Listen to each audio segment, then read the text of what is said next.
Ipaut na natin silang lahat. Comsec, pwede po ba paki-out na lahat sabay-sabay?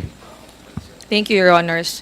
To all the resource persons, including Attorney Emily Torrentira, please stand up, including Attorney Emily Torrentira. But since you are willing to testify, Your Honor, and give your statements, Your Honor, it was requested that she will be giving her oath as well, Your Honor. Your Honor, if I may, respectfully, Please administer the oath first. Please raise your right hand. Do you swear to tell the truth, the whole truth, and nothing but the truth in this inquiry, Your Honor? I do. The oath has been administered for the resource persons, Ms. Rabago, Mr. Tenido, Attorney Sanchez, and Ms. Villa del Rey. However, Attorney Emily Torrentira refuses to take her oath, Your Honors.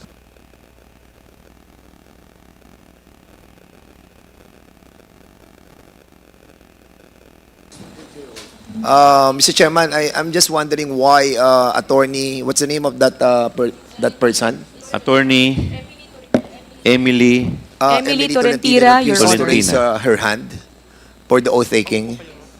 Can we ask her why she refuses to take her oath? may I, Mr. Chair, You can Your all sit down, Honors. ma'am. Upo na po. Thank you. bakit Your daw po Honor. ayaw ninyo mag-take ng oath? No, Your Honor, I am not refusing to take the oath. Prior to being asked to take the oath, I was trying to explain, Your Honor, that I am not an invited resource person. Second, that I have only been asked now to explain why there was no receipt for subpoena for the persons who are not present here. That is what I am trying to say, Your Honors, respectfully. I just wanted to explain that as part of the Legal Affairs Division of the office, I wanted to explain why we did not receive. In accordance with the rules governing inquiries in aid of legislation, wherein the rules of court suppletorily applies, Rule 14 in relation to Rule 21 of the Rules of Court, Your Honors, personal service must be made to resource persons who are being issued subpoena. With that, Your Honor, they being not present in the office at that time, no person can receive on their behalf, and hence, there will be no proper service. Respectfully, Your Honors.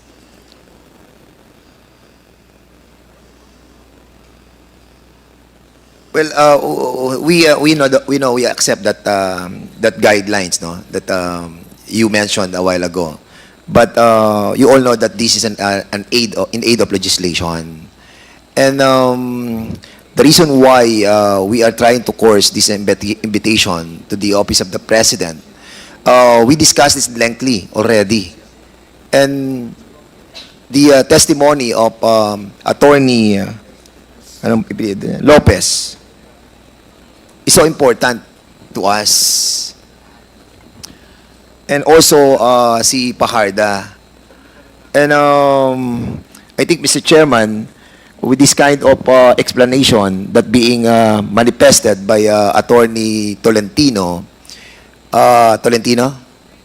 as much as we accept that that premise of her, but somehow we are all guided with moral decency, no? That somehow, sana Mr. Chairman, umattend naman po sila dito kahit na sabihin po natin that yun nga po,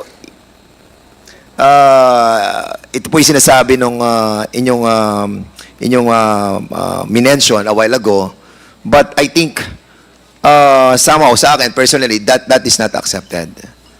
And isang tanong lang, attorney, have somebody told you not to accept all those invitations? No, Your Honor. It was a... So it is in accordance with the rules, Your So Honor. it's your own Attorney, volition. we will recognize you later because hindi po kayo nag-take ng oath. Okay na po. Mr. Chairman, You have already said your piece. Thank Mr. you, Your Chairman. Honor. Congressman may I Paduano, ask you're the recognized. good attorney, what is your role in this? You are not invited, but you are present at today's hearing, and you never take your oath. As Why? legal counsel. What is your presence? Mr. Chair, Your Honor, I am the Chief of Legal Affairs of the Office of the Vice President. So, I am here to represent the institution, Your Honor. so you are here to represent the institution. You should, before talking, you should take your oath. Because that is on record. You're a lawyer. You know that. You cannot speak unless until you take your oath.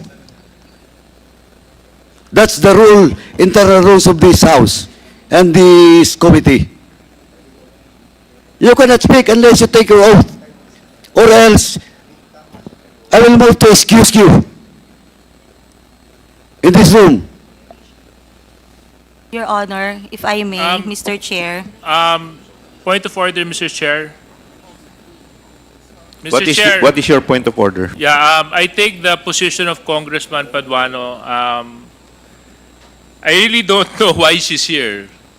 Has she forwarded any explanation written as to her attendance?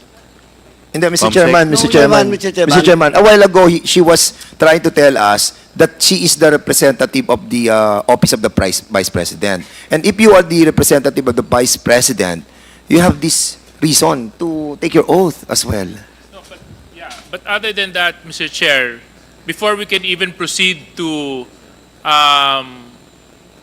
asking her to take her oath, has she communicated officially to the committee that she is indeed representing the Office of the Vice President? Is there any letter that whereby Attorney Tolentino is given authority to represent the Office of the Vice President, Comsec? None, Your Honor. Did you submit your authority? If I may, Your Honor, respectfully. Yes, please. Mr. Chair, can we just call for a 5-minute suspension? Kausapin muna natin kung ano ba talaga kasi 5-minute suspension Mr. declared by the chair. Mr. Chairman,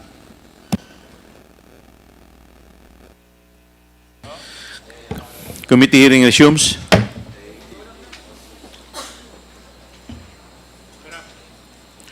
Congressman Paduano. thank you, Chairman. Anyway, Mr. Chairman, first and foremost, since the good lawyer has no written authority coming from the Vice President, second is that she never take her oath. So, Mr. Chairman, first, I move that we strike out all, on record, all the statement being made by the good attorney. Seconded. There's a motion raised by Congressman Paduano, duly seconded. Is there any objection? Hearing none, the motion is carried. And second, Mr. Chairman, I move that we excuse the good lady attorney in this room and to request the SAA to escort the good attorney outside of this room. So move, Mr. Chairman. Seconded. There's a motion to excuse the good attorney from this room, which is duly seconded. Is there any objection? Hearing none, the motion is carried. Mr. Chair, if I may respectfully request... You're not, you're out of order. You're not recognized. Mo, Chair, para hindi siya makapagsalita. being Suspend mo.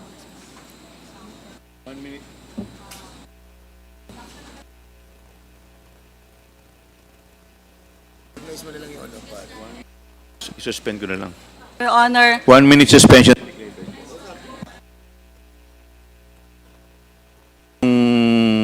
Paki-excuse na lang po muna yung ating abogado.